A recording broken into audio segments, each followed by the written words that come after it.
Welcome back to Coffee Talk. Grab your coffee. Join us for our talk today. One of the things that we've been asked quite a few times is it too late to start saving for retirement? You might find yourself late 40s, early 50s and think, I've not saved anything for retirement. It's too late. But it's never too late to start saving for retirement. Never too late. Never too late. There are ways that you can try to catch up. Now, you're not going to do as well as somebody who started earlier, but it's not too late to start. It's never too late to start. So what we're going to do is kind of give a few tips to help you if you're thinking that it's too late to save for retirement.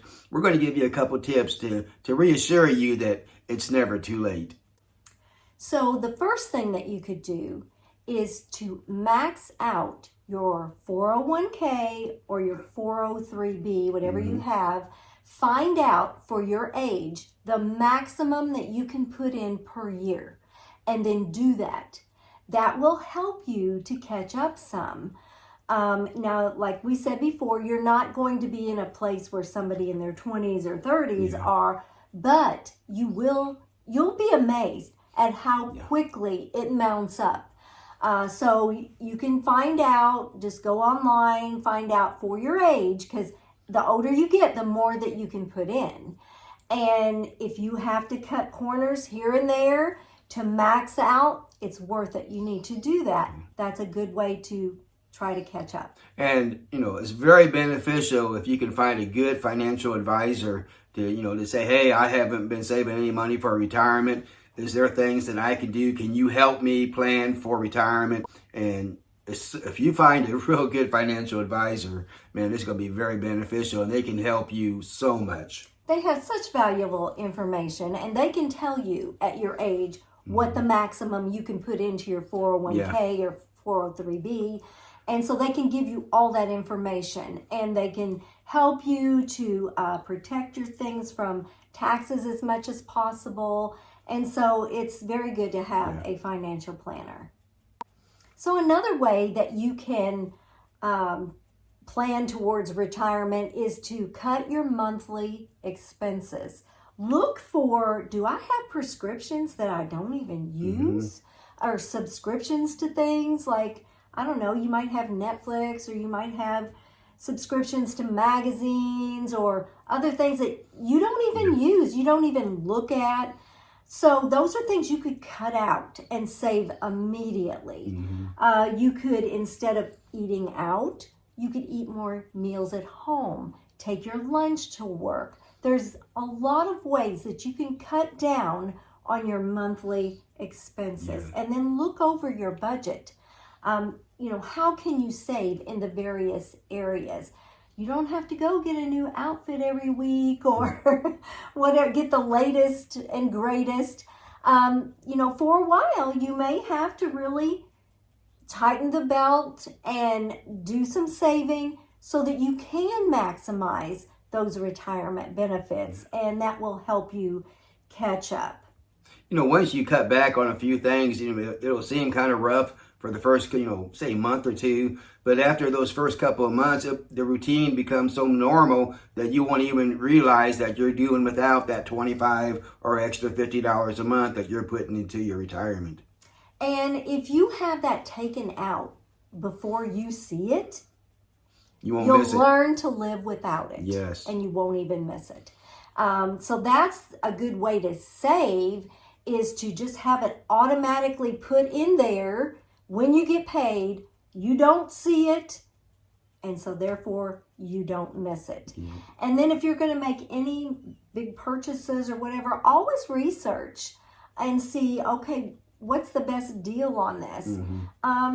We like to kind of shop around and see what kind of good deals we can find when we need something. So that's another way that you can cut back.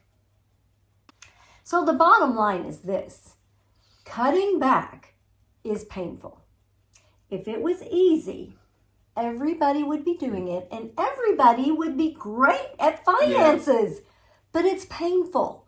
And so we have to say no to ourselves maybe did some things that we really want or you think you need, but you can learn temporarily to live without them so that you can maximize your saving benefits in your 401k and your 403b, because that's the key to playing catch up if you are behind in your retirement savings.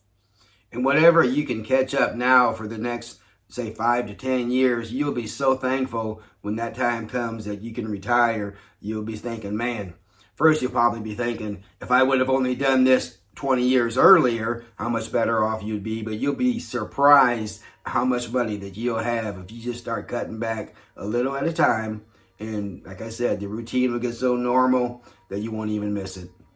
Another tip is you may look for some extra opportunities to get income. Maybe you could deliver pizzas on the weekends. You'd be surprised. Our son, when he was in college, delivered pizzas on the weekend. You would be amazed at the money they make. So you could do something like that. You could tutor children to help them in school to earn some extra money. You can be a substitute teacher, and the requirements now for being a substitute teacher is not that much. And you can just, substitute, 2 or 3 times, a month, and you'll be surprised how much money you'll earn being a substitute teacher. If you have some kind of a skill, like you know how to play the piano or whatever, you could give lessons. That would be a way to earn extra income. And maybe you live in a home where you have an extra bedroom. There's always people looking to rent a room.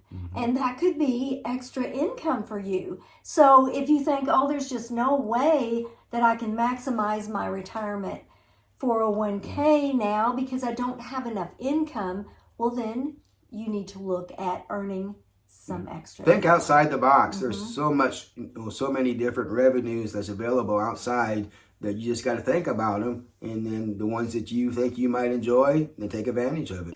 Another way that you could maximize your retirement savings is to pay off your mortgage. And then once it's paid off, continue making those mortgage payments, only make them to yourself. Make them into your 401k. We did that. That's exactly what we did about a 2 couple and a half years years. Before we retired. Our mortgage was paid off. So we took what we would pay for our mortgage payment and we put it into the 401k. And that helped get it up because we started in our mid-30s, but we weren't real serious. So we were kind of behind the 8 ball. And so that helped. You'd just be amazed at, instead of paying to somewhere like a mortgage company, you pay that to yourself, how quickly it adds up. It's amazing. And another thing we did with our mortgage, that we put either $25 to $50 extra each month above our mortgage payment to bring that principal down to help us pay off our mortgage quicker. Yes, we did. So we paid above our payment and we told them to put it toward the principal so that we paid our mortgage off sooner. Yes. So if you do all of these things that we've talked about and you still think, I'm not sure that I can retire, just push it back a couple of years and keep saving and you can do it. Yeah. You'll be amazed. And you'll be so glad that you did, because if you retire and all you have is Social Security, you are going to be hurting. It's going to be rough. You're going to be hurting. It's going to be hard to make ends meet. So it's never too late to start saving. And if you find out, I'm not sure if I can retire or not, just push your retirement back a couple years. Keep that saving.